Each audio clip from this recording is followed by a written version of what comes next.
Good morning, Alan Skinner here. This week's video discussion will analyze the economic impact of entrepreneur Steve Wosniak, co-founder of Apple Computers. After sharing some biographical details of Wozniak's life, the presentation will provide analysis using scholarly works and assigned readings and finish with tentative conclusions.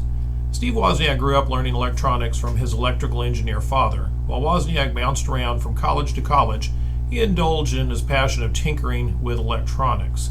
By 1975, Wozniak was working for the Hewlett-Packard computer manufacturer, while in his off-duty time, Wozniak worked with the kit-built Altair 8800 microcomputer with fellow Homebrew Computer Club member Steve Jobs. In 1976, the two Steves pooled enough money to start building their own microcomputers.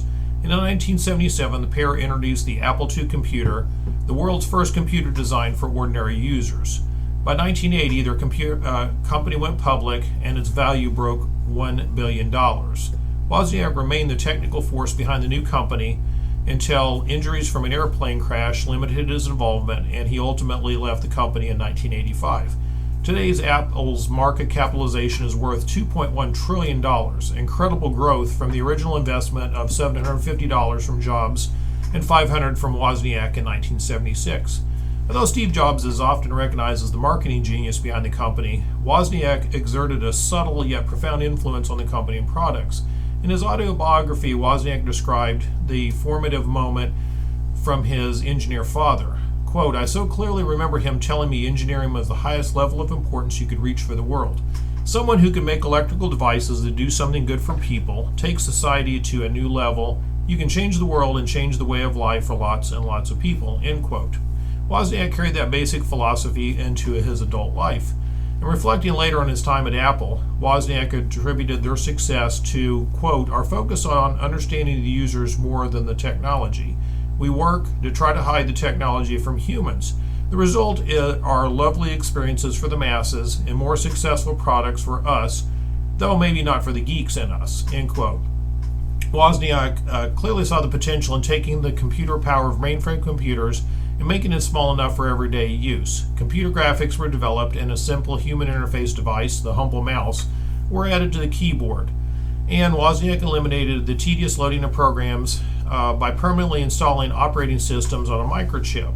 Apple cannily made an arrangement with the Minnesota software maker MECC, or MEC, which added educational and gaming software to the Apple II, helping the Apple gain dominance of the public school market for many years.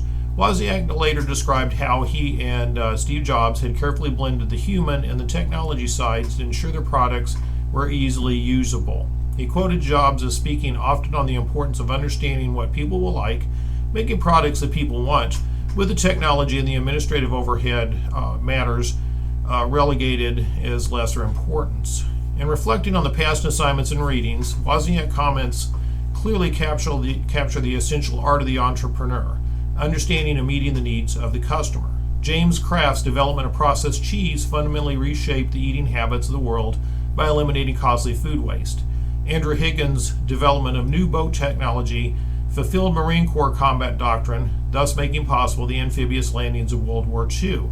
Mary Kay Wagner developed and marketed exciting cosmetic products, but more importantly fulfilled the entrepreneurial desires of thousands of women. Wozniak's approach to making society better through his products is mirrored in Mark Mitchell's essay on Wendell Berry. Mitchell contrasts the truck farmer to the agribusinessman. The truck farmer is interested as much in improving the lives of his customers as in making a sale.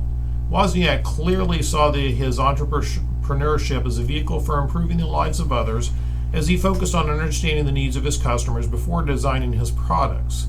Wozniak's interest in improving the lives of his community also is made evident by his years of philanthropic work in the local community. In summary, Steve Wosniak shares a set of traits common to successful entrepreneurs: understand your customers' needs, make products to fulfill those needs, and focus on long-term relationships over a quick sale. Thank you for listening to my presentation, and feel free to leave me comments or feedbacks.